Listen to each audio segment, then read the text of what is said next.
অমলের ভূমিকায় আছে শিবাঙ্গী বসু, দইওয়ালার ভূমিকায় আছে বৈদিক দাশগুপ্ত। ওদেরকে একবার করতালি দিয়ে উৎসাহিত করবে। শুরু হচ্ছে নাটক অমল ও দইওয়ালা।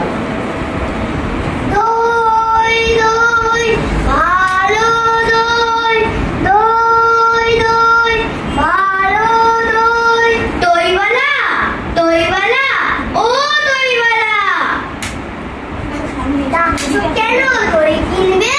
কেমন করে কিনবো? আমার তো পয়সা নেই। কেমন ছেলে তুমি, কিনবে না তো আমার বেড়া বইয়ে দাও কেন? আমি যদি তোমার সঙ্গে চলে যেতে পারতুম তো যেতুম। আমার সঙ্গে? হ্যাঁ, তুমি যে কত দূর থেকে হাঁটতে হাঁটতে চলে যাচ্ছ শুনে আমার মন কেমন করছে।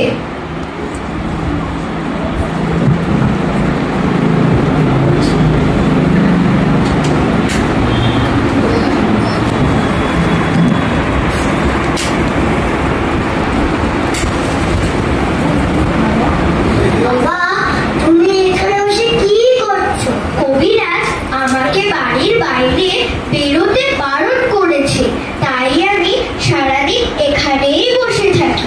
আহা বাছা, তোমার কি হয়েছে?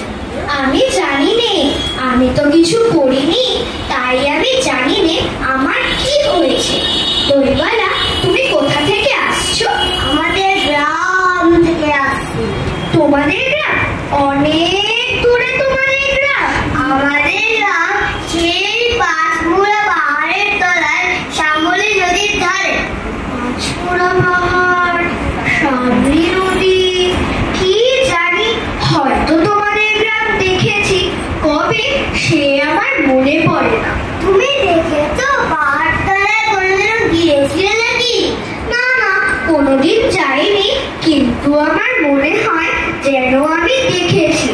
অনেক পুরনো কালের খুব বড় বড় গাছের তলায় তোমাদের গ্রাম, একটি লাল রাস্তার ধারে। না, ঠিক বলেছ বাবা, সেখানে পাহাড়ের গায়ে সব গরু চড়ে বেড়াচ্ছে। কি আশ্চর্য, ঠিক বলেছ, আমাদের গ্রামে গরু চড়ে বই কি খুব চলে। সেখানে মেয়েরা সব নদী থেকে জল তুলে মাথায় কলসি করে নিয়ে যায়, তাদের লাল শাড়ি পরা।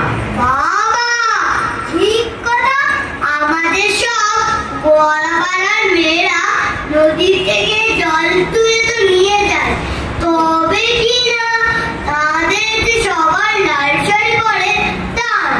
কিন্তু বাবা, তুমি নিশ্চয় কোনোদিন সেখানে বেড়াতে গিয়েছি? সত্যি বলছি দইওয়ালা, আমি একদিনও যাইনি। আমি তোমাদের রাঙা রাস্তার ধারে পুরো বটের তলায় কলাপাড়ার থেকে দই নিয়ে এসে দূরে দূরে গ্রামে গ্রামে বেছে বেছে বেড়াবো। কিরকম করে তুমি বলো? দই দই দই, ভালো দই। আমাকে সুরটা শিখিয়ে দিও। হায় গোপাল, এই সুরকে শেখা সুর? না না, ও আমার শুনতে খুব ভালো লাগে। আকাশের খুব শেষ থেকে যেমন পাখির ডাক শুনলে মন উদাস হয়ে যায়, তেমনি ওই রাস্তার মোড় থেকে ওই গাছের সারের মধ্যে দিয়ে যখন তোমার ডাক আসছিল, আমার মনে হচ্ছিল, কি জানি কি মনে হচ্ছিল।